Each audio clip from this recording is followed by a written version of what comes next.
नमस्कार दोस्तों, एक बार फिर से स्वागत है आप सभी का। आज के लेक्चर में हम पाचन एवं अवशोषण की बात करेंगे, हिंदी की एनसीईआरटी पढ़ेंगे, साथ-साथ कुछ और कॉन्सेप्ट जो इम्पोर्टेंट रहेंगे उनकी बात करेंगे और उसके बाद में अंत में कुछ एक क्वेश्चन करेंगे, ठीक है? तो चलिए शुरू करते हैं। पाचन एवं अवशोषण। भोजन सभी सजीवों की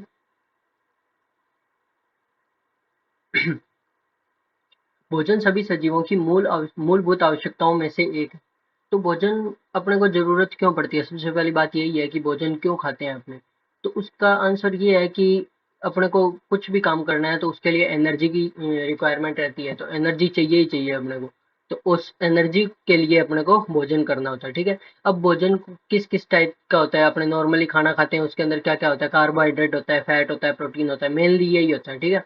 अब कार्बोहाइड्रेट के सोर्स कैसे हो गए? जैसे कि अपने स्टार्च आलू खा लेते हैं, आलू के अंदर क्या होता है? कार्बोहाइड्रेट होता है। या फिर घी तेल वगैरह खाते हैं उसमें फैट होती है और प्रोटीन के लिए अपने दालें वगैरह खाते हैं। तो एक हेल्दी डाइट के लिए कार्बोहाइड्रेट, फैट और प्रोटीन की ज़रूरत होती है, ठीक है?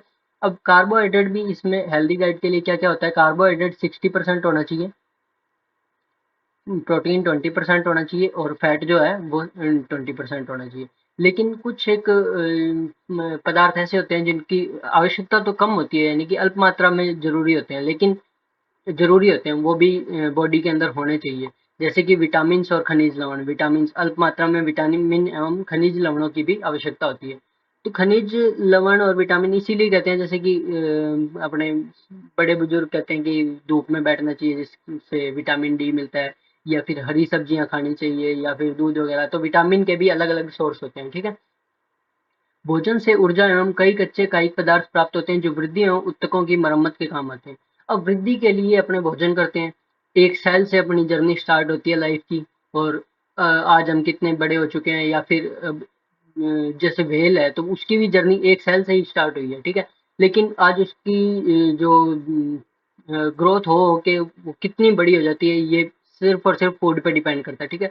कितना फूड वो इंटेक कर रहा है, क्या खा रहा है फूड के अंदर। अब फूड के भी सोर्स अलग-अलग हो सकते हैं, जैसे अपने कुछ शाकाहारी होते हैं, वो क्या करते हैं, सिर्फ पादपों पे डिपेंड होते हैं, पादप से प्राप्त होने वाले सोर्स खाते हैं, ठीक है? या फिर कुछ मांसाहारी होते हैं, वो क्या करते हैं, वो जंतुओं को ही अपने से छोटे जंतुओं को खाते हैं। या सर्वाहारी कुछ भी खा सकते हैं, या इसके अलावा भी जैसे रक्ताहारी भी हो सकते हैं, जैसे खून चूसने वाली जोंक होगी वो रक्ताहारी है, या फ्रूगीवोरस फ्रूट खाने वाले हो गए। तो ऐसे अलग-अलग हो सकते हैं, लेकिन सबको भोजन की आवश्यकता होती ही होती है, ठीक है? अब आगे की लाइन है, जो जल हम ग्रहण करते हैं वह उपापचयी प्रक्रियाओं में महत्वपूर्ण भूमिका निभाता है एवं शरीर के निर्जलीकरण को भी रोकता है। जल जो अपने पी रहे हैं वो उपापचय में मेटाबॉलिज्म में मेन रोल होता है जल का, ठीक है? और क्या कहता है, निर्जलीकरण से भी रोकता है, को भी रोकता है, यानी कि जल की कमी नहीं होने देता बॉडी के अंदर, ठीक है? अब क्या होता है, कई बार जल की कमी हो जाती है तो अपने बॉडी में एक हार्मोन सीक्रेट होता है ADH. ADH anti diuretic hormone, या इसको वेसोप्रेसिन भी बोलते हैं, वेसोप्रेसिन। ये कहाँ से सीक्रेट होता है? हाइपोथैलेमस से। हाइपोथैलेमस। लेकिन इसका संचय कहाँ होता है? पीयूष ग्रंथि में।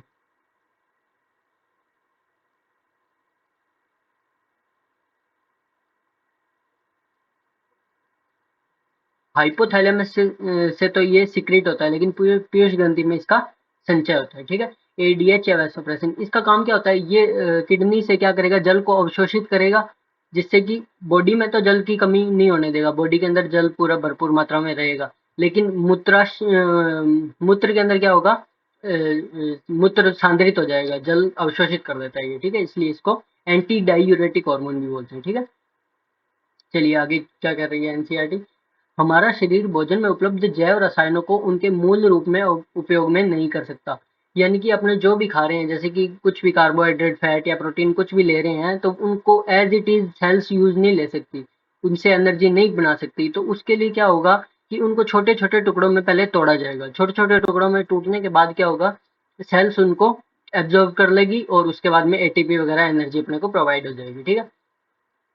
अतः पाचन तंत्र में छोटे अणुओं में विभाजित कर साधारण पदार्थों में परिवर्तित कर दिया जाता है। उसको छोटे-छोटे टुकड़ों में तोड़ दिया जाता है। जटिल पोषक पदार्थों को अवशोषण योग्य सरल रूप में परिवर्तित करने की इसी प्रक्रिया को पाचन कहते हैं। तो पाचन है क्या? जटिल पदार्थ यानी कि बड़े-बड़े पदार्थों को छोटे-छोटे एकदम सरलतम रूप में परिवर्तित करना, यही पाचन है। मेनली इस पूरे चैप्टर के अंदर अपने को यही करना है। बड़े पदार्थों को तोड़ना है, उसको अवशोषण योग्य सरल रूप में बदलना है और उसके बाद उसको इंटेक करवाना है यानी अवशोषित करवाना है, ठीक है? हमारा पाचन तंत्र इसे यांत्रिक एवं रासायनिक विधियों द्वारा संपन्न करता है। यांत्रिक एवं रासायनिक विधियां, अब दो टाइप की विधियां आ गई कि अपने पाचन हो कैसे रहा है। एक तो यांत्रिक विधि, यांत्रिक विधि में क्या हो रहा है कि जो अपने जैसे दांतों के द्वारा भोजन को चबाया जा रहा है, तो उससे क्या हो रहा है, वो छोटे छोटे टुकड़ों में टूट रहा है, ये तो होगी यांत्रिक विधि। लेकिन रासायनिक विधि में क्या हो रहा है कि रासायनिक विधि में एंजाइम्स यूज हो रहे हैं, एंजाइम्स यूज हो रहे हैं, तो उससे क्या हो रहा है, उनको मॉलिक्यूल्स के जैसे बॉन्ड टूट रहे हैं और छोटे सरलतम रूपों में परिवर्तित हो रहा है। अब एक बात आती है कि एंजाइम्स जो होते हैं, जो पाचन तंत्र में एंजाइम्स यूज होते हैं, वो सब के सब क्या होते हैं, हाइड्रोलेजेस होते हैं, हाइड्रोलेज, ठीक है। ये क्या होते हैं, इन एंजाइमों को काम करने के लिए जल की आवश्यकता होती है, यानी कि हाइड्रोलेज यानी कि जल की आवश्यकता, जल की आवश्यकता। ये एंजाइम तभी सक्रिय होंगे जब जल उपलब्ध होगा, ठीक है। अब पाचन तंत्र का अपना डायग्राम देखते हैं। तो इसमें क्या है, पाचन तंत्र में क्या है, आहार नाल, आहार नाल की ओपनिंग क्या होती है, माउथ, आहार नाल की ओपनिंग को माउथ यानी कि मुख कहते हैं, ठीक है। उसके बाद में आ जाती है ओरल कैविटी यानी कि मुख गुहा, मुख गुहा के बाद आती है फेरिंग्स यानी कि ग्रसनी, ग्रसनी के अंदर दो होल होते हैं, एक तो होता है ट्रेकिया का, एक होता है ईसोफेगस का, जैसे कि दो ओपनिंग होती है, आगे की तरफ होती है ट्रेकिया, ठीक है, और पीछे की तरफ होती है, ये पीछे यानी कि जैसे ये अधर भाग है ना, अधर, और ये पश्च भाग है, तो अधर की तरफ कौन सी होती है, ट्रेकिया, ठीक है, और पश्च पार्ट के अंदर ये होती है ईसोफेगस, ठीक है। अब ट्रेकिया की ओपनिंग को क्या कहते हैं, ग्लोटिस, और ईसोफेगस की ओपनिंग को कहते हैं गलट, ये होगी ग्लोटिस ओपनिंग, यानी कि मुख जो है ना, ट्रेकिया का मुख, उसको ग्लोटिस बोलेंगे, ठीक है, और जो ईसोफेगस का मुख है उसको बोलेंगे गलट, ठीक है। अब ग्लोटिस के ऊपर भी एक ढक्कन टाइप की संरचना होती है, जैसे कि इसके ऊपर एक ढक्कन टाइप की संरचना होती है, ठीक है, इसको बोलते हैं, इसको नीचे लिख लेते हैं यहाँ से, इस संरचना को बोलते हैं एपिग्लोटिस। इसका काम क्या होता है कि जब अपने भोजन को निगल रहे हैं तो उस टाइम पे ट्रेकिया की ओपनिंग को बंद करना, ठीक है, यानी कि एपिग्लोटिस का काम है ग्लोटिस को बंद करना, ताकि जो अपना भोजन है वो ट्रेकिया यानी कि श्वास नाल के अंदर ना जा सके, ठीक है। अब ईसोफेगस के बाद क्या आता है, ईसोफेगस के बाद अमाशय यानी कि स्टमक आ गया, ठीक है। उसके बाद में ड्यूडेनम यानी कि छोटी आंत आ गई, छोटी आंत के तीन पार्ट होते हैं, पहला पार्ट है ड्यूडेनम, पहला पार्ट, दूसरा पार्ट है जेजोनम, ये हो गया सेकंड, और तीसरा है इलियम, ये हो गया थर्ड पार्ट। छोटी आंत के तीन पार्ट, ड्यूडेनम, जेजोनम, इलियम, यानी कि उसके बाद में आ जाती है छोटी आंत होगी, उसके बाद में बड़ी आंत, बड़ी आंत के फिर तीन पार्ट होते हैं, सीकम, कोलोन और रेक्टम, सीकम फिर कोलोन, कोलोन के फिर चार पार्ट होते हैं, असेंडिंग कोलोन, फिर ट्रांसवर्स यानी कि ये वाली तो होगी असेंडिंग, ठीक है, फिर ये है ट्रांसवर्स, ये होगी डिसेंडिंग कोलोन, और फिर जो ये एस आकृति का एस शेप में है वो है सिग्मोइड कोलोन। उसके बाद में आ जाता है रेक्टम, लास्ट पार्ट, रेक्टम में रेक्टम क्या होता है, मलाशय, और लास्ट में मलद्वार यानी कि एनस, ठीक है। तो इसके बाद में एक चीज और देख लेते हैं कि जो अपने एंजाइम्स होते हैं वो अलग अलग पीएच पे काम करते हैं, यानी कि अपने आहार नाल में हर जगह पे एक ही एंजाइम कार्य नहीं कर सकता, एक पर्टिकुलर एंजाइम को कार्य करने के लिए एक पर्टिकुलर पीएच होनी ही चाहिए, ठीक है। इसके बाद आती है पीएच की, ठीक है। तो पीएच जो है अपने अलग अलग पीएच होती है, तो पीएच सबसे पहले बात करते हैं अपने मुख गुहा की, मुख गुहा की पीएच होती है 6.8, ओरल कैविटी की पीएच होती है 6.8, उसके बाद में स्टमक की पीएच होती है 1.8, और लास्ट में ड्यूडेनम की पीएच होती है 7.8, ठीक है। तो ये पीएच ध्यान रखनी है, अलग अलग पीएच पर एंजाइम्स भी अलग अलग वर्क करते हैं, ठीक है। चलिए आगे चलते हैं, पाचन तंत्र की बात करते हैं। मनुष्य का पाचन तंत्र आहार नाल एवं सहायक ग्रंथियों से मिलकर बना होता है। जो पाचन तंत्र है मनुष्य का, उसके दो पार्टों में डिवाइड कर सकते हैं। एक तो एलिमेंट्री कैनाल, मेन कैनाल होगी, और उसके अलावा सहायक ग्रंथियां जो अपने एंजाइम्स को सीक्रेट करके डाइजेशन में हेल्प करती हैं। ठीक है, आहार नाल की बात करते हैं। आहार नाल अग्रभाग में मुख से प्रारंभ होकर पश्च भाग में स्थित गुदा द्वारा बाहर की ओर खुलती है। यानी कि मुख से प्रारंभ होती है, आहार नाल मुख से प्रारंभ होती है और गुदा में समाप्त होती है। ठीक है, मुख गुहा में खुलता है। मुख गुहा में कई दांत और एक पेशीय जीवा होती है। अब दांतों की बात करें तो दांत क्या होते हैं? सबसे पहली बात तो है, अपने जो दांत होते हैं, ह्यूमन के दांत होते हैं, वो जबड़े के अंदर धंसे हुए होते हैं। जबड़े की जो अस्थि होती है उसके अंदर धंसे हुए दांत होते हैं। ठीक है, इसीलिए मनुष्य के दांतों को थीकोडोंट कहते हैं। थीकोडोंट यानी कि गर्त दंती, यानी कि एक गड्ढों में, छोटे छोटे गड्ढों के अंदर धंसे हुए होते हैं। ठीक है, प्रत्येक दांत जबड़े में बने एक सांचे में स्थित होता है। इस तरह की व्यवस्था को गर्तदंती या थीकोडोंट कहते हैं। ठीक है, ऊपरी एवं निचले जबड़े के प्रत्येक आधे भाग में दांतों की व्यवस्था इंसीजर, कैनाइन, प्रीमोलर और मोलर। इंसीजर यानी कि कृतंक, फिर रदनक, फिर अग्र चवर्णक और लास्ट में चवर्णक। इंसीजर, कैनाइन, प्रीमोलर और मोलर क्रम में एक दंत सूत्र के अनुसार होती है, जो मनुष्य के लिए 21, 23, 2, 1, 2, 3, 2, 1, 2, 3 एक वयस्क के लिए होती है। ठीक है, वयस्क के लिए। लेकिन अगर अपने बच्चों की बात करें तो उनमें क्या होती है? 2102 यानी कि 2102, यानी कि जो बच्चे होते हैं उनके अंदर इंसीजर और कैनाइन तो सेम होते हैं, लेकिन प्रीमोलर एब्सेंट होते हैं और मोलर एक एब्सेंट होते हैं। और जो बाद में जैसे कि अपने बात करते हैं कि अक्कल दाढ़ की बात करते हैं, वो थर्ड मोलर ही होता है। यानी कि दो तो पहले आ जाते हैं बच्चों में, लेकिन तीसरा जो मोलर है वो 18 से 21 की एज में आता है, जिसको अपने अक्कल दाढ़ बोलते हैं। चलिए अब दांत की बात कर लेते हैं। तो इसमें जैसे अपने दांतों को तीन कैटेगरी हो सकती है अपने दांतों की। एक तो हेट्रोडोंट, एक थीकोडोंट और एक डाइफायोडोंट। ठीक है, हेट्रोडोंट यानी कि विषम दंती। अपने दांत जो हैं वो अलग अलग प्रकार के हैं, जैसे इंसीजर अलग है, कैनाइन अलग है, प्रीमोलर अलग है, मोलर अलग है। इनकी भी प्रॉपर्टीज भी अलग है। इंसीजर की क्या काम क्या होता है? इंसीजर का काम होता है इसको, कोई भी बाइट को तोड़ना। ठीक है, फिर कैनाइन को मतलब काटने का काम करते हैं। प्रीमोलर और मोलर क्या करते हैं? उनको चबाने का काम करते हैं, यानी कि पीसने का काम करते हैं। ठीक है, फिर आ जाती है थीकोडोंट। थीको यानी कि गर्त दंती, धसे हुए दांत होते हैं अपने। और फिर डाइफायोडोंट यानी कि द्विबार दंती, यानी कि मनुष्य के जीवन में जो दांत है वो दो बार आते हैं। एक बच्चों में आते हैं, जैसे दूध के दांत बोलते हैं जिसको, और उसके बाद में वो झड़ जाते हैं। उसके बाद में एडल्ट टीथ आ जाते हैं, वो 12 से 14 की एज में, लगभग 10-12 की एज में आ जाते हैं। अब दांत को तीन भागों में विभाजित किया गया है। ठीक है, पहला है सबसे ऊपर वाला पार्ट जो अपने को दिखाई देता है, वो होता है क्राउन।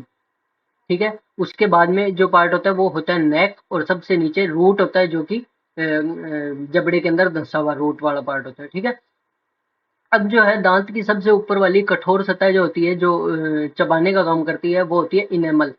इनेमल जो है वो जंतु जगत का सबसे कठोरतम पदार्थ है। ठीक है, मतलब बोन से भी ज्यादा कठोर होता है इनेमल। ठीक है, उसके बाद में आ जाती है डेंटाइन। फिर आ जाती है पल्प कैविटी, यानी कि जो दांत के अंदर जो कैविटी होती है वो होती है पल्प कैविटी। इसके अंदर पल्प फ्लूइड भी भरा होता है। इस कैविटी के अंदर पल्प फ्लूइड, पल्प फ्लूइड। ठीक है, उसके बाद में आ जाती है रूट कैनाल। ये गम्स यानी कि मसूड़े। ठीक है, फिर है रूट कैनाल, ये कैनाल होती है। उसके अंदर बाहर ये बोन होगी। अब जो बोन और जो गम्स और जो दांत के बीच का पार्ट होता है, ये होती है कंप्लीटली सीमेंट लेयर होती है। ठीक है, उसके बाद में नर्व्स एंड ब्लड वेसल जो होती है, ये कैनाल से होती हुई कैविटी के अंदर जाती है। ठीक है, अपनी कैविटी जो है वो सेंसिटिव। अब अपनों ने बात करी कि द्विबारदंती, एक तो हो गए जो अस्थायी दांत हो गए, जैसे कि जो टूट जाते हैं जल्दी एक छोटी एज के अंदर, और दूसरे दांत अपने बोलते हैं एडल्ट टीथ को स्थायी दांत बोलते हैं। लेकिन आप कहोगे कि स्थायी दांत होते हैं, इसका मतलब ये कभी टूटने ही नहीं चाहिए। लेकिन हमने देखा है कि जो एज ज़्यादा हो जाती है, जैसे कि एडल्ट एज से ज़्यादा एज में, यानी कि बुढ़ापे के अंदर दांत टूटने लग जाते हैं। तो उसका क्या कारण है? उसका कारण ये है कि जो यहाँ पे जो ओपनिंग होती है ना दांतों की, जहाँ से ये नर्व्स वगैरह जा रही हैं, तो वो ओपनिंग धीरे-धीरे बंद होने लग जाती है, यानी कि उनमें जो ओपनिंग है वो संकरी होने लग जाती है, जिससे क्या होता है ब्लड का फ्लो पूरा ढंग से हो नहीं पाता और उस कारण क्या होती है ये डेड हो जाती है, जैसे नर्व्स वगैरह डेड हो जाती है, उसके कारण दांत टूट जाते हैं। तो इसका ये कारण है। चलिए आगे अपने बात करते हैं। मनुष्य सहित अधिकांश स्तनधारियों के जीवन काल में 2 तरह के दांत आते हैं। अस्थायी दांत समूह अथवा दूध के दांत, जो वयस्कों में स्थायी दांतों से प्रतिस्थापित हो जाते हैं। इस तरह की दांत व्यवस्था को द्विबारदंती या डाइफायोडोंट कहते हैं। वयस्क मनुष्य में 32 स्थायी दांत होते हैं। पहले कम होते हैं, उसके बाद में धीरे-धीरे बढ़ते जाते हैं। पहले कितने दांत होते हैं? 2102, इधर लिखता हूँ। 2102 यानी कि 2 3 2 5 बराबर 5 एक साइड हो गए, जैसे कि ये एक साइड के 5 दांत हो गए। बचपन की बात कर रहा हूँ मैं। उस वैसे ही सेम इस तरफ भी होंगे जबड़े में और वैसे ही ऊपरी जबड़े के अंदर भी ऐसे ही होंगे, यानी कि टोटल 5 इंटू 4 बराबर 20। तो ये जो 20 दांत है ना, ये क्या होता है, ये होते हैं डाइफायोडोंट। रियल में 20 दांत होते हैं डाइफायोडोंट। लेकिन जो मोलर प्रीमोलर जो है, 2 प्रीमोलर और 1 मोलर लास्ट वाला, थर्ड मोलर जो होता है, ये क्या होते हैं, 3 इंटू 4 बराबर 12। ये जो 12 दांत होते हैं ये मोनोफायोडोंट होते हैं। अपने नॉर्मली बात करते हैं कि डाइफायोडोंट होते हैं, लेकिन 20 दांत ही ऐसे होते हैं जो डाइफायोडोंट होते हैं। अगर डीप में क्वेश्चन आ जाए तो ये भी ध्यान रखना। और जो 12 दांत होते हैं वो मोनोफायोडोंट होते हैं। अब इनके 4 प्रकार कृंतक, रदनक, अग्रचवर्णक और चवर्णक, ये अपनों ने बात कर ली। चलिए आगे। इनेमल से बनी दांतों की चबाने वाली कठोर सतह भोजन को चबाने में मदद करती है। इनेमल जो होती है कठोरतम सतह होती है जो चबाने में मदद करती है। जिह्वा स्वतंत्र रूप से घूमने योग्य एक पेशीय अंग है जो फ्रेन्युलम द्वारा मुख गुहा की आधार से जुड़ी होती है। अब जो जिह्वा है, जिह्वा जो है इसका बैक पोर्शन जो होता है ना, वहां पे क्या होती है, फ्रेन्युलम से जुड़ी हुई होती है। यहाँ पे फ्रेन्युलम फ्रेन्युलम से जुड़ी होती है, लेकिन जो आगे का पार्ट होता है वो फ्री होता है, ठीक है। जिह्वा की ऊपरी सतह पर छोटे-छोटे उभार के रूप में पैपिला होते हैं, जिनमें कुछ स्वाद कलिकाएँ होती हैं। अब पैपिला होते हैं ये अलग-अलग प्रकार के, एक जैसे कि ये पैपिला हो गए या फिर ये पैपिला हो गए, एक ये हो गए। तो 4 प्रकार के पैपिला होते हैं। सर्कमवैलेट, फोलिएट, फंजाइफॉर्म, फिलीफॉर्म, ये 4 प्रकार के होते हैं, लेकिन अपने को इनको याद नहीं रखना है। क्यों? क्योंकि एनसीईआरटी में नहीं दिया हुआ और आजकल पेपर जो है वो प्योरली एनसीईआरटी बेस ही आता है।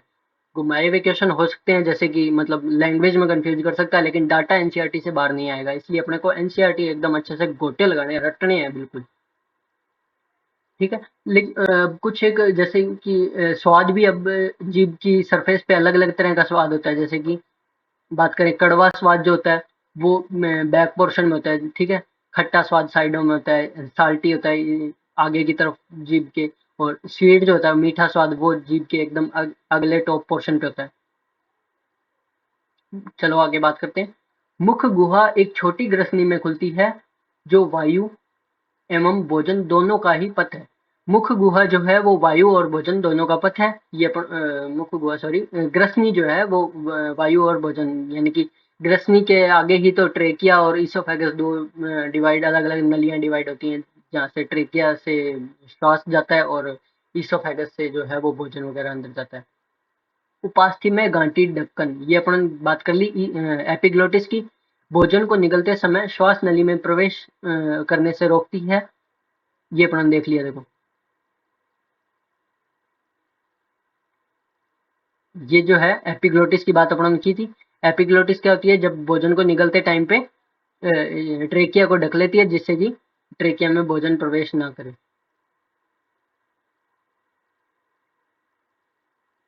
आगे अपने बात करते हैं। ग्रसिका इसोफेगस एक पतली लंबी नली है जो गर्दन, वक्ष एवं मध्य पट से होते हुए पश्च भाग में जे आकार की थैलीनुमा अमाशय में। अब जो है इसोफेगस है वो आगे जाके किस में खुलती है, अमाशय के अंदर खुलेगी। आगे देखते हैं। ग्रसिका का अमाशय में खुलना एक पेशीय अवरोधनी द्वारा नियंत्रित होता है। पेशीय अवरोधनी यानी कि ये देखो, ये है इसोफेगस, ये है इसोफेगस और ये है अमाशय, ये पूरा अमाशय है, ठीक है। तो यहाँ पे एक अवरोधनी होती है, ठीक है। इसको बोलते हैं कार्डियक स्फिंक्टर। Cardiac sphincter. ठीक है। और एक जो जठर निर्गम अवरोधनी होती है, ये अमाशय है, और ये है ड्यूडेनम, सी आकार की, ये है ड्यूडेनम।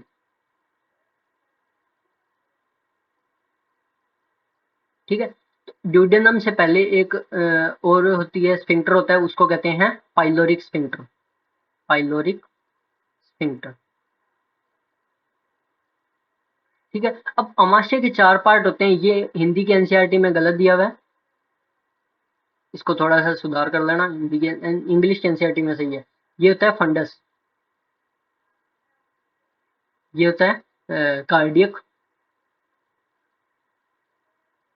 ये आगे वाला बॉडी, और ये लास्ट वाला पाइलोरिक। ठीक है। अब अमाशय के 4 पार्ट हो गए। अब एक बात और आती है कि अमाशय के अंदर जो अपने फूड खाते हैं वो 4 से 5 घंटे तक स्टोर रहता है। ठीक है। अब कई बार देखते हैं कि अपने उल्टी आ जाती है, तो उल्टी आने का कारण क्या होता है? उल्टी आने का कारण ये होता है कि कई बार जैसे कि ज़्यादा खा लिया, या फिर कि भोजन का ढंग से अच्छे से पाचन नहीं हुआ, या कमाकुंचन में कोई होगी, जैसे पेशियाँ ढंग से काम नहीं करी, तो क्या होता है कि कार्डियक स्फिंक्टर जो होता है ना, कार्डियक स्फिंक्टर वो अच्छे से काम नहीं कर पाता है, जिससे कि जो भोजन का उल्टी दिशा में फ्लो होना चालू हो जाता है, जिससे उल्टी आती है। अमाशय को मुख्यतः 3 भागों में, यहाँ पे 4 भाग हैं मेनली, कार्डियक, फंडस, बॉडी और पाइलोरिक, 4 भागों में विभाजित किया गया है, जिसका छोटी आंत में निकास। आगे क्या होता है छोटी आंत? छोटी आंत भी 3 भागों में, 1 मिनट रुको। यहाँ पे देखो, जो अपना क्या बात की थी, अमाशय हुआ था, उसके बाद में छोटी आंत के 3 पार्ट देखे थे। छोटी आंत के 3 पार्ट थे, ड्यूडेनम, जेजुनम और इलियम। ठीक है।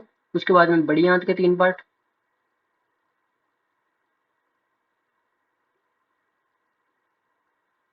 सीकम, कोलोन और रेक्टम। ठीक है। अब कोलोन के भी अपनों ने देखे थे कि अनुप्रस्थ, अनुदैर्ध्य, ट्रांसवर्स वगैरह 4 पार्ट, सिग्मोइड 4 पार्ट देखे थे। और उसके बाद में रेक्टम क्या होता है? मलाशय, मलाशय के बाद में मलद्वार।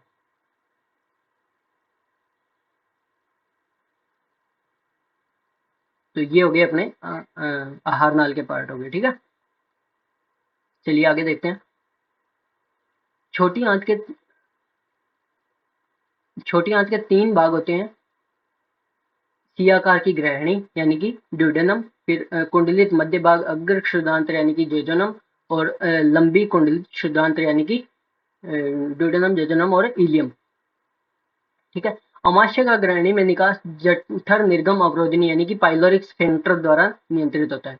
क्षुदांत्र बड़ी आंत में खुलती है, जो अंधनाल, बृहदांत्र और मलाशय, सीकम, कोलन और रेक्टम से बनी होती है। अंधनाल एक छोटा थैला है जिसमें कुछ सहजीवी सूक्ष्म जीव होते हैं। अब जो अंधनाल यानी कि सीकम है, इसमें सहजीवी सूक्ष्म जीव होते हैं। इनका काम क्या होता है? बेसिकली काम इनका ये होता है कि ये विटामिन बी 12 का निर्माण करते हैं। Vitamin B 12, vitamin B 12, vitamin B 12 क्या करता है? आरबीसी का निर्माण करता है। ठीक है।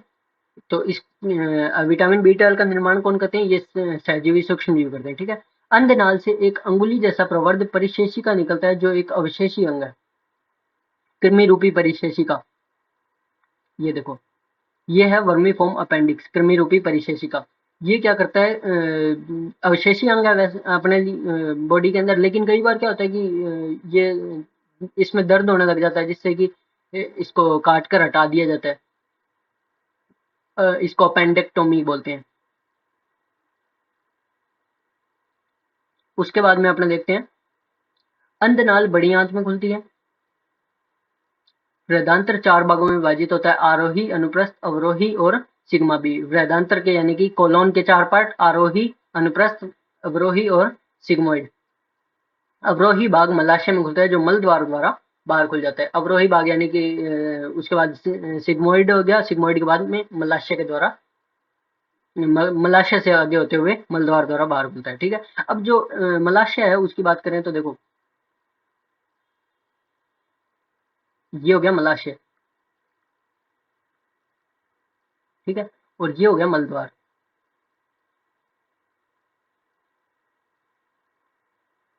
ठीक है, अब यहाँ पे क्या होती है, दो टाइप की अवरोधनी होती है। ठीक है, दो पेशियां होती हैं। ये होगी अनैच्छिक। जो आंतरिक पेशी होती है वो अनैच्छिक होती है, और जो बाह्य होती है वो ऐच्छिक होती है। ठीक है, जब मलाशय के अंदर मल एकत्रित हो जाता है, उसके बाद में अनैच्छिक पेशी पहले खुल जाती है, और उसके बाद में ऐच्छिक पेशी के द्वारा अपने मल त्याग कर देते हैं। चलिए आगे। आहार नाल की दीवार में ग्रसिका से मलाशय तक 4 स्तर होते हैं, सिरोसा, मस्कुलरिस, सबम्यूकोसा और म्यूकोसा। बाहर की तरफ सबसे बाह्य होता है सिरोसा, उसके बाद में आ जाता है मस्कुलरिस। मस्कुलरिस भी 2 टाइप, आंतरिक जो होता है वो सर्कुलर होता है, और जो आउटर होता है यानी कि बाह्य होता है वो लॉन्गिट्यूडिनल। ठीक है, उसके बाद में सब म्यूकोसा और लास्ट में म्यूकोसा लेयर। सबसे आंतरिक लेयर जो होती है वो म्यूकोसा होती है। ठीक है, और उसके अंदर जो है ये ल्यूमेन है। सिरोसा सबसे बाहरी परत है, और एक पतली मीजोथीलियम और कुछ संयोजी ऊतकों की बनी होती है। जो सिरोसा है वो एक तो मीजोथीलियम और कुछ संयोजी ऊतक,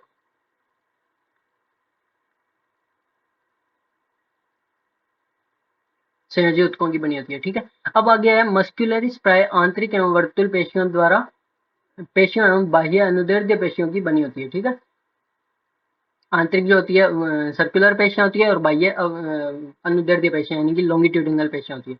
अब एक बात और आती है कि जो अपना अमाशय है, इसके अंदर एक एक्स्ट्रा लेयर और आती है, वो होती है तिर्यक पेशियों की।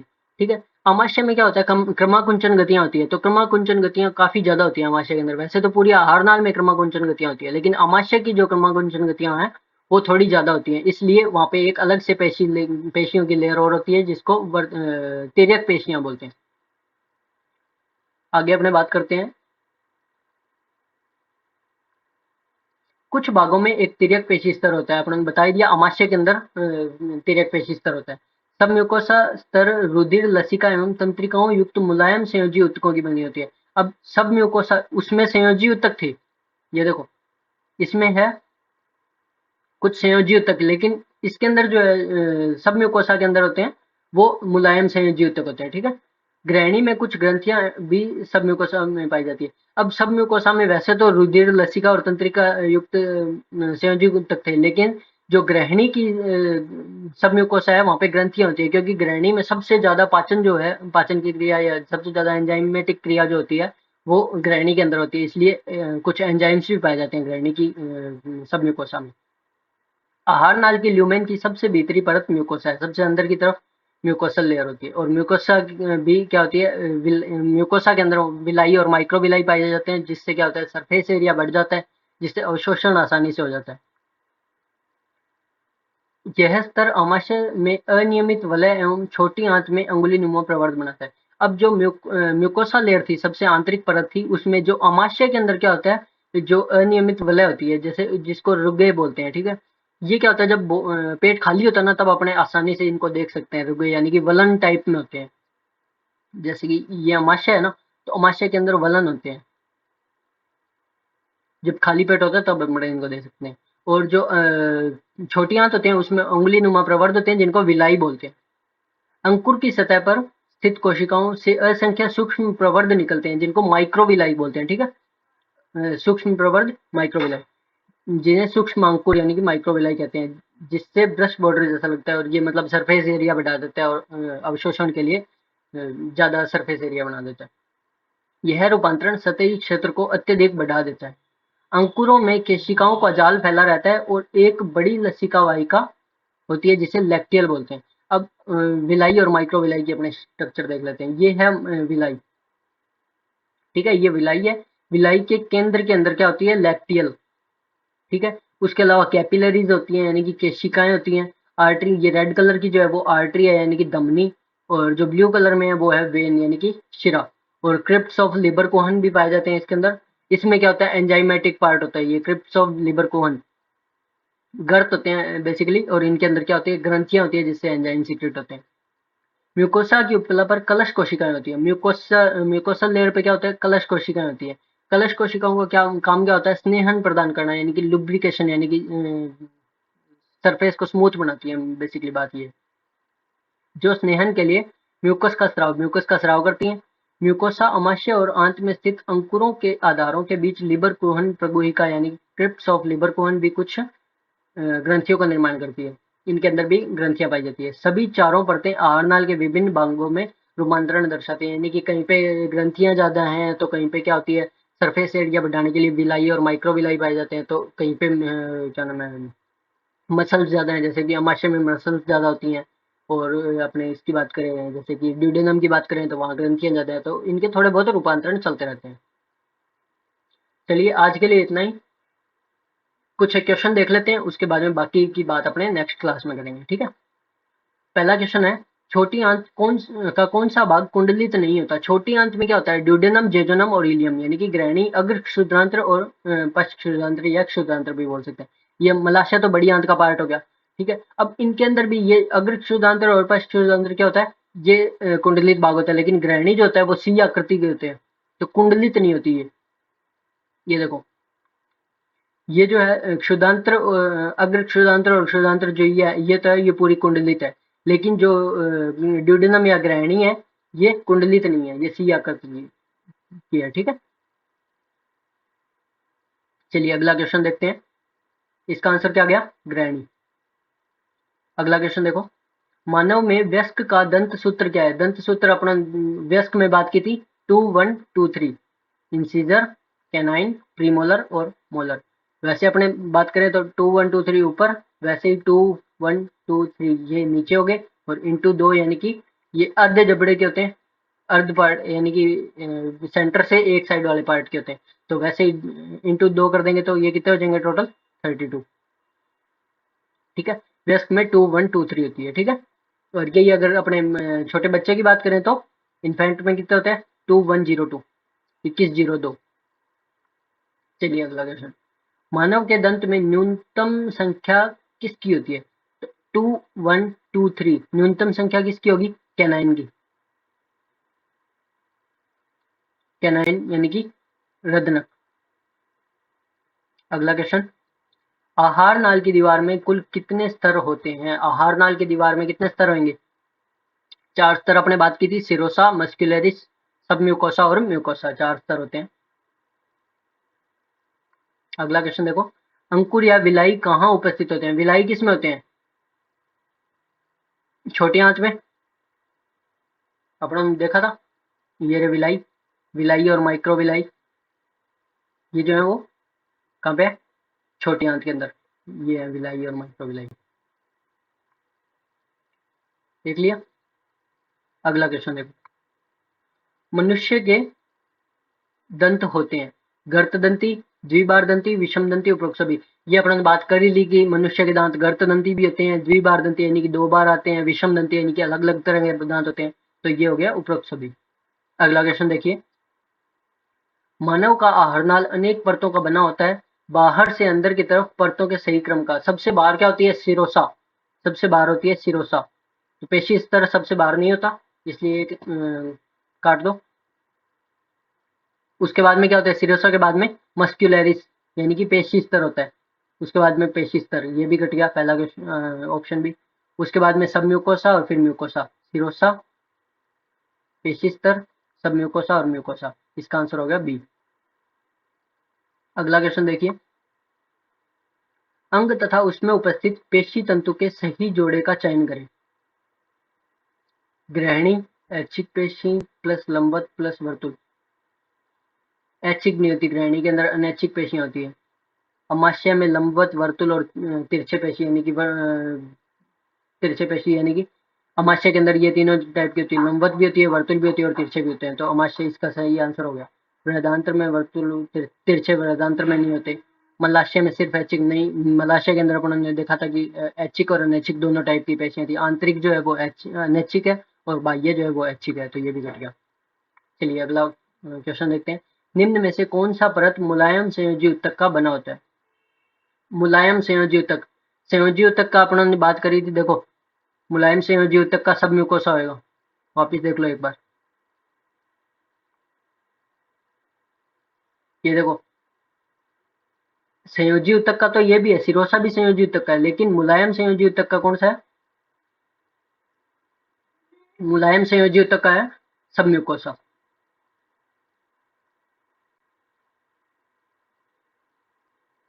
अगला क्वेश्चन देखें। पाचन है। पाचन क्या है? यांत्रिक क्रिया है, रासायनिक क्रिया है, दोनों है, सिर्फ हार्मोनल नहीं, दोनों है। यांत्रिक भी होता है यानी कि दांतों के द्वारा पाचन में भी यूज होता है, और रासायनिक यानी कि एंजाइम्स भी यूज होते हैं। अगला क्वेश्चन देखो। हमें भोजन को समुचित रूप से क्यों चबाना चाहिए? क्योंकि अधिक भोजन के चबाने से HCl अम्ल का बेहतर स्रावन नहीं, HCl का कोई रोल नहीं है चबाने के अंदर, क्योंकि अधिक भोजन को चबाने से पेरिस्टालसिस कमागुंचन भी मसल्स का काम है, ये चबाने का कोई काम नहीं है, नहीं। क्योंकि अधिक भोजन के चबाने से कार्बोहाइड्रेट का बेहतर पाचन होता है। कार्बोहाइड्रेट, ये बिल्कुल सही है। अपने ज़्यादा चबाएंगे तो क्या होता है, ये आगे वैसे आ जाएगा अगले लेक्चर के अंदर, हम लोगों ने अभी तक बात नहीं की है कि, लेकिन बात कर लेते हैं कि जो मुख्य गुहा है, इसके अंदर जो कार्बोहाइड्रेट का पाचन होता है 30%, यानी कि 30% कार्बोहाइड्रेट का पाचन जो है वो मुख्य गुहा में ही हो जाता है, अवशोषण, सॉरी। ठीक है, तो अपने जितना ज़्यादा अच्छे से चबाएंगे तो वो अवशोषण क्या होगा, कार्बोहाइड्रेट का अवशोषण जो है वो अच्छे से हो जाएगा। ठीक है, अवशोषण नहीं, पाचन ही होगा, अवशोषण तो आगे ग्रहणी में होगा। मानव दंत की विशेषता है, गर्तदंती, द्विबारदंती, ये तो अपने आ ही गया, वापस आ गया क्वेश्चन। अगला क्वेश्चन देखो। निम्न में से कौन सी संरचना में सहजीवी सूक्ष्म जीव रहते हैं? अंधनाल, वृहदांत्र, अमाशय और यकृत। सहजीवी सूक्ष्म जीव अपने बात की थी सीकम के अंदर, यानी कि अंधनाल में। अगला क्वेश्चन है। आहार नाल के पेशी परत में कौन सी पेशी तंतु स्थित होती है? आहार नाल के पेशी परत में लंबवत, तिरछे, चिकने, लंबवत, तिरछे, गोल, तिरछे, चिकने, गोल, लंबवत और चिकने। इसका डी आंसर हो जाएगा। गोल यानी कि सर्कुलर, लंबवत यानी कि लॉन्गिट्यूडिनल, और चिकने पेशी होते हैं यानी कि अनैच्छिक होगी, ऐच्छिक हो नहीं सकते। और तिरछे भी नहीं होते, आरनाल, पूरी आरनाल में नहीं होते, केवल और केवल अमाशय में होते हैं तिरछे। ये भी कट गया तिरछे, ये भी कट गया। अगला क्वेश्चन देखिए। अंकुर या विलाई छोटी आंत के कौन से भाग में स्थित होते हैं? विलाई किस में होते हैं? उपरोक्त सभी, अग्रक्षुदांत्र, पश्चुदांत्र, ग्रहणी, तीनों में यानी कि छोटी आंत के अंदर, पूरे के अंदर विलाई पाए जाते हैं। अगला क्वेश्चन देखिए। हमारे भोजन के मुख्य अवयव हैं कार्बोहाइड्रेट, प्रोटीन, वसा, उपरोक्त सभी, सभी होंगे। 60% कार्बोहाइड्रेट, 20% प्रोटीन और 20% ही फैट। चलिए अगला क्वेश्चन। कार्बोहाइड्रेट, प्रोटीन, वसा, विटामिन, खनिज, उपरोक्त तत्व हमारे भोजन के महत्वपूर्ण घटक हैं। उस तत्व का चयन करें जिसकी आवश्यकता भोजन में बेहद अल्प मात्रा में होती है। अल्प मात्रा में क्या क्या चाहिए होते हैं? विटामिन और खनिज, अपनों ने बात कर ही ली। कार्बोहाइड्रेट, प्रोटीन और वसा, ये तो अधिक मात्रा में चाहिए होते हैं, लेकिन विटामिन और खनिज अल्प मात्रा में जरूरत होती है। तो इसका आंसर हो जाएगा सी। अगला क्वेश्चन देखिए। उपापचयी प्रक्रिया, निर्जलीकरण को रोकना, रक्त दाब को बनाकर रखना, उपरोक्त में से कितने तथ्य जल से संबंधित है? देखो, उपापचयी प्रक्रिया में जल, मेटाबॉलिज्म के अंदर जल बहुत मेन रोल प्ले करता है, तो जल होगा ही होगा। निर्जलीकरण को रोकने में भी जल का यूज होता है, और रक्त दाब को, ब्लड प्रेशर को बनाने के लिए भी जल ज्यादा यूज आता है, यानी कि ब्लड के अंदर होता ही क्या है, जल भी 90% तो जल ही होता है ब्लड में भी। तो ये आंसर आ जाएगा इसका। अगला क्वेश्चन देखिए। सूक्ष्म अंकुर क्षेत्रफल को बढ़ाता है, सहारा प्रदान करता है, अवशोषण से संबंधित है, अंकुर से संबंधित है। उपरोक्त में से कितने कथन गलत है? एक ही है इसमें गलत, सहारा प्रदान नहीं करता सूक्ष्म अंकुर, बाकी क्षेत्रफल भी बढ़ाता है, अवशोषण से भी संबंधित है, और अंकुर से संबंधित यानी विलाई के ऊपर ही माइक्रो विलाई पाए जाते हैं। तो ये आंसर आ जाएगा इसमें, एक ये गलत है, सहारा प्रदान नहीं करता। अगला क्वेश्चन देखिए। मनुष्य के आंत में निम्न में से कौन एक समान नहीं होता? मनुष्य की आंत की मोटाई भी एक समान नहीं होती, कहीं पे मोटी, कहीं पे पतली। गुहा भी हर जगह नहीं होती। ट्रिप्स और लीवर कोन की बात करी थी, तो वो पहले अमाशय वगैरह में नहीं होती। ग्रंथि की बात करी तो ग्रंथि भी हर जगह पे एक जैसी ग्रंथियां नहीं होती, हर जगह अलग अलग टाइप की ग्रंथियां मिलती हैं। तो उपरोक्त सभी आ गया इसका आंसर। अगला क्वेश्चन है। दंत का कठोर चबाने वाला भाग इनेमल का बना होता है, ये क्या क्वेश्चन था? पिपली या पैपिला निम्न में से किस पर उपस्थित होते हैं? जिह्वा पर होते हैं पैपिला, टेस्ट बड्स। मानव शरीर में कुछ खास सहजीवी सूक्ष्मजीव सामान्यतः कहाँ पाए जाते हैं? ये यूपीएमटी 2012 का क्वेश्चन है। सूक्ष्मजीव, सहजीवी सूक्ष्मजीव कहाँ होते हैं? सीकम के अंदर। सीधे सीधे क्वेश्चन आते हैं अगर आपको चैप्टर की नॉलेज अच्छे से है तो। ज्यादा डाटा के अंदर नहीं फंसना है हमने। मानव में प्राथमिक दंत विन्यास स्थायी दंत विन्यास से इस नाते भिन्न होता है कि प्राथमिक दंत विन्यास में निम्न में से कौन से प्रकार के दांत नहीं होते? प्राथमिक के अंदर यानी कि जो बच्चों के अंदर दांत होते हैं 2102, तो इसमें क्या होता है? प्रीमोलर नहीं होते, तो क्या हो गया? अग्रचवर्णक। अगला क्वेश्चन देखिए, एक 2 वर्ष के शिशु को क्रीड़ा पाठशाला में प्रवेश दिलाया गया। वहां दंत परीक्षण पर दंत चिकित्सक ने पाया कि शिशु के 20 दांत थे। शिशु के कौन से दांत अनुपस्थित थे? इसमें भी यही हो जाएगा, इंसीजर, कैनाइन, प्रीमोलर और मोलर। 2102, तो इंटू 4 किया था तो टोटल कितने आ गए थे? 20 दांत। तो इसका मतलब ये है कि बच्चे के अंदर प्रीमोलर एब्सेंट है। अगला क्वेश्चन देखिए, निम्नलिखित में से कौन से पारिभाषिक शब्द मानव दंत विन्यास को वर्णित करते हैं? पार्श्वदंती, गर्तदंती, द्विबारदंती, समदंती। गर्तदंती, द्विबारदंती, विषमदंती, ये हो गया चौथा आंसर। गर्तदंती भी होते हैं, विषम द्विबारदंती भी होते हैं और विषमदंती भी होते हैं। चलिए आज के लिए इतना ही, आगे का नेक्स्ट लेक्चर के अंदर बात करेंगे। और अगर वीडियो अच्छी लगी हो तो लाइक कर दें और शेयर भी करें, सब्सक्राइब भी कर दें चैनल को। धन्यवाद।